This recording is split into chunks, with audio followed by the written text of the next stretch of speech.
Pacific Ocean continues to rally with more additional storms.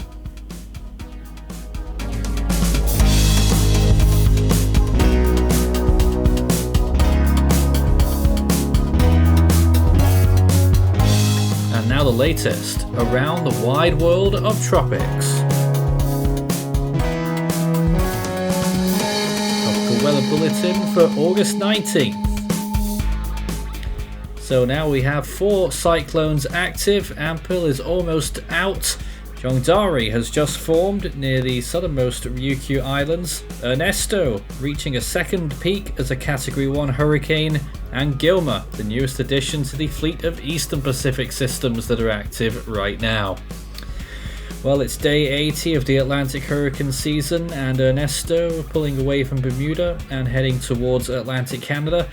Surprising to me that there's no warnings out for that, but it is going to pass quite close to Newfoundland on its way out over the North Atlantic and will turn post-tropical. On day 97 of the Pacific hurricane season, we have Gilma and 4 systems either side of it there, including a 70% chance approaching the Central Pacific there. Still well within the Eastern Pacific though at this point, so don't get excited, and a few other areas of interest. None of them should affect land, at least initially. In the Western Pacific, Ampil moving off there, should be turning extratropical any minute now. Jongdari, of course, has just formed a tropical storm and starting to look decent, moving into the East China Sea, and a 40% chance for another area of interest that is probably going to form next week over the Mariana Islands. No areas of interest in the North Indian Ocean at this time, but there is quite a bit of cloud cover across central India and all around the Bay of Bengal coast, but no tropical cyclones. And the storm that nearly was in the southwest Indian Ocean, 70% chance, although that may be generous at this point. It looks on satellite imagery as though it may have just had its best chance thwarted and may no longer develop at this point, but we'll keep watching it closely. It does appear to have a circulation now. So here's Jongdari. There are gale advisories for Ishigaki, Miyakojima, Kumijima, Okinawa and the Amami Islands.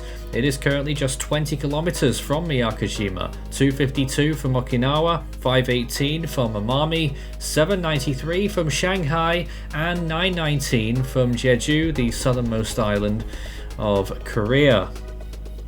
The storm will be moving almost due north throughout most of its life, with maybe just a slight westward element to it, and so it could go on to affect the Korean peninsula or maybe die off before then. Well, here's Ernesto. It's looking decent now. We've put it up to 80 miles per hour on our estimates. Currently 786 kilometers from Yarmouth, Nova Scotia, 812 from Halifax, 973 from Sydney, 1316 from Corner Brook on Newfoundland, and 1351 from St John's. The storm will be moving in a northeasterly direction, although right now it is actually moving north, so perhaps it could be bringing it a little bit closer to the Canadian Maritimes again than first thought.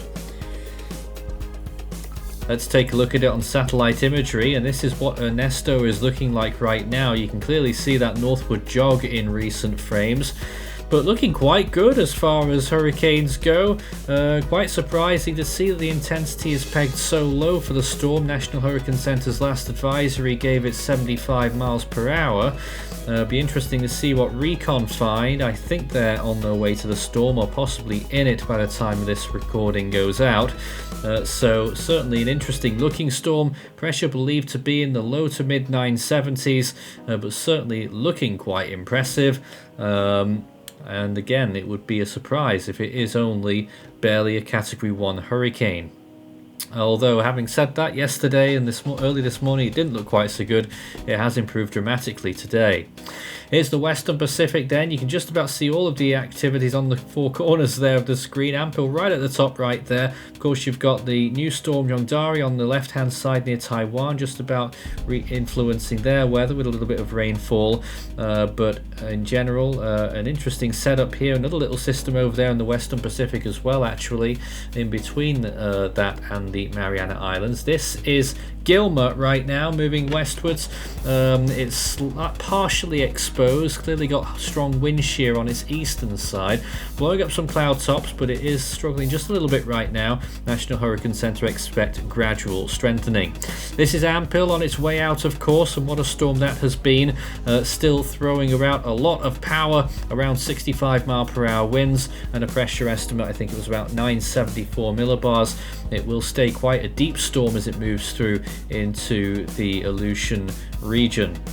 And this is Jongdari, which the center of it is right on the northeastern side of that convection. It is literally on the doorstep of Miyakojima, I think that island is there, right next to it, just a few kilometers away, the center of the storm. You'll see it better on radar imagery shortly. Big convection there on the south and southwestern side, clearly sheared as well. There's that radar, clearly you can see that southern side there, and it was on the south and southeastern sides that ASCAT caught 45 mile per hour winds a little bit earlier on, so that's the operational intensity that we're running with. This is one of the Eastpak Invest 99E. I think it is the 70% chance one. I'm not actually sure. And this is the Southwest Indian Ocean system. You can see it had a circulation at that point there, but it's been struggling. Convection's been struggling, clearly in a hostile environment. But it was a storm that very nearly happened. Could there still be one chance for it yet? Maybe. Now here's another shot of the east coast of the United States out over the western Atlantic. Ernesto on the screen. A little bit of dry air surrounding it as well, and some Saharan dust, some of it making its way into the Caribbean there, all the way from Africa over the Leeward Islands. Quite a lot of storms over Hispaniola there. And off the west coast of Africa, this is what it's looking like right now. Not too much going on, a few little storms here and there, but certainly nothing very organized. Here's the eastern Pacific, which is just really throwing up moisture and thunderstorms all over the place there. That system to the east of Gilma, which is on the left hand side of the screen, with a low chance of development. And then all of what's happening to its west there, you can see 3 or 4 other systems over there, any of which could form, and possibly 1 or 2 could become Central Pacific contenders. Here's the Westpak, also busy. Jongdari on the left, another system there in the middle, and on the right, that cloud over there, that could become our next system. North Indian Ocean, a few clouds here and there as well. Some thunderstorms along the coast of Bangladesh. Southwest Indian Ocean showing that system looked quite decent earlier on. It felt like it was nearly there, but in that latest imagery, not looking so good, certainly with that rotation. Sea surface temperatures in the eastern Pacific are still decent for all the areas that are currently involved.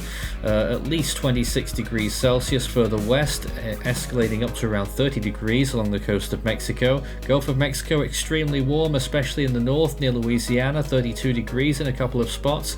Near the Bahamas, around 30 to 32 degrees as well, and the western Atlantic as a whole looking good. Cool spots near Bermuda though, no prizes as to what that was for.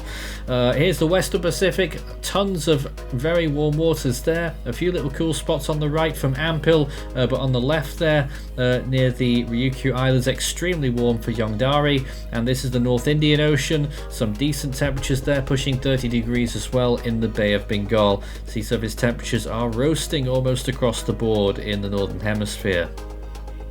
Compared to average, this is what it looks like. You can clearly see the track of Ampil and the track of Ernesto in those little cool spots there, but everywhere else it is above average. Atlantic especially, all around there, temperatures 2 to 3 degrees above average. In the subtropics it's even higher. Eastern Pacific, a few spots there pushing 3 degrees above average, but the deep tropics quite a bit lower. In the Western Pacific, apart from Ampil's track, temperatures are extremely warm there. East China Sea, 3 to 4 degrees above normal. Oceanic heat content is through the roof still in large parts of the Western Pacific near the Philippines, extending out eastwards to the Mariana Islands. Around the Ryukyu Islands looking good as well, with decent values there too. Eastern Pacific not so much, the storms there are going to have to try a little bit harder. The Western Atlantic of course still got extremely high values there as well, the Caribbean Sea especially, and into the Gulf of Mexico. Really high values there. It only takes one storm to take advantage of that. Indeed, we already have seen that this year. So let's take a look at the computer models. I can tell you off the bat, the Atlantic does not have anything on the computer models there, at least for the GFS, in the next 16 days. There's Ernesto moving off past the coast of Newfoundland on towards Europe there, passing through all of those areas with storm force winds, turns post-tropical just a little bit after passing Newfoundland. There it is by now, and then on towards the British Isles with some fairly strong winds, and onto the coast of Norway as well, before getting wrapped up in a much larger extratropical cyclone. Here's the Eastern Pacific with all of these systems trying to develop right next to each other in this line. Do they succeed? Well, 3 of them might there, and on the right hand side you can see Gilma at the top there, and that other prospective system near it reminds me very much of Amelia and Fabio not so long ago, and to the west that other system moving along quite nicely. Possibly towards the Hawaiian Islands later on in that run. That's up to day 5, becomes a hurricane there into the Central Pacific. Western Pacific, Jongdari moving northwards there through the East China Sea. It struggles to get real definition going there, but could affect the Korean Peninsula still as a tropical storm. And then we see this big system shrimping up near the Mariana Islands. GFS not much of a fan of the middle system there, and this is what's left of Ampil, and it becomes quite a potent extratropical low there, affecting some of the very wild areas of eastern Russia and parts of Alaska, off the north coast of Alaska. Not many times you can say that. And this is the rainfall expectations for the Western Pacific region over the next 7 days. A few areas are going to get some significant rainfall. The Shikoku area from an enhanced frontal system there as well. Could be getting up to 10 inches of rainfall, 250 millimeters. A few spots near the Mariana Islands could be getting up to 15 or even 18 inches of rain there, 450 millimeters, and near the Ryukyu Islands getting up towards 200 millimeters there as well, although most of the heaviest rain are just off those islands to the west. In the longer range then, at day 5 to 10, the continuation of the Eastern Pacific with that next system following behind it. But the main thing to look at there is that system moving through Hawaii, very close to the Big Island as a hurricane, and then it pulls up and affects some of the other islands as well. Look closely at this one then, affecting the Big Island. Hurricane force winds just offshore. It weakens, but still near hurricane force winds, possibly for Honolulu, and continuing west-northwestwards through Kauai and out. A little bit long range, but we'll wait and see on that.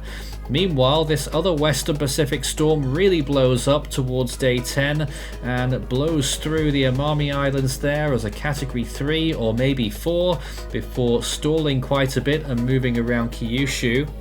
And that may sound familiar. Model runs a while back was predicting something like this for, I think it was what became Ampil. It might have been another system that never formed, I can't remember now. So we'll wait and see on that one as well. Scan the barcode and that will take you through to the Force 13 merch store, where you can take a look at all of our items as well as our full season and individual storm animations on request. And are still waiting for Hone t-shirt. Could it be becoming an endangered species? Well, time will tell. Could we see that storm form in the Central Pacific at last? Well, there's that Western Pacific system moving on into South Korea as a powerful typhoon, then stalling around the west coast and then dissolving really into an extratropical remnant as it continues northeastwards. Another landfall there into North Korea and then off towards the northeast. So that would be another very powerful typhoon track there, and one that would affect land a lot more than Ampil ultimately did. Wow, well, what a ride that was. On this day, another bit of a wacky ride as well. We had a very powerful super typhoon Anita, which was very close to category 5 status. Didn't quite make it, but there's a damaged photo when it washed ashore the coast of Japan a little bit after this date. An unnumbered tropical depression off the southeast coast of Japan as well. An unnamed hurricane that became a remnant low near Newfoundland, very close to where Ernesto's going. 8L. Dorothy had formed in the central to western Atlantic near the Caribbean, and Lorraine in the eastern Pacific. Well, back to today then. We are code blue despite all of this activity. The next name in the Atlantic is Francine. In the eastern Pacific now it's Hector. And in the Central Pacific, it is still Hone. Well, could it be we'll have both the H's at the same time? That would be something. In the Western Pacific, the next name now is Shanshan. And in the North Indian Ocean, it is still Asna. We are now up to 39 storms around the world so far. It does feel like we're catching up, but still quite a bit below the normal. In the Australian region, the next name is Robin. In the Southwest Indian Ocean, if it happens, it will be Ansha. And in the South Pacific, the next name is Pitta. That's it from today's Tropical Weather Bulletin. We'll be back again tomorrow. Become an Ultimate Fan today.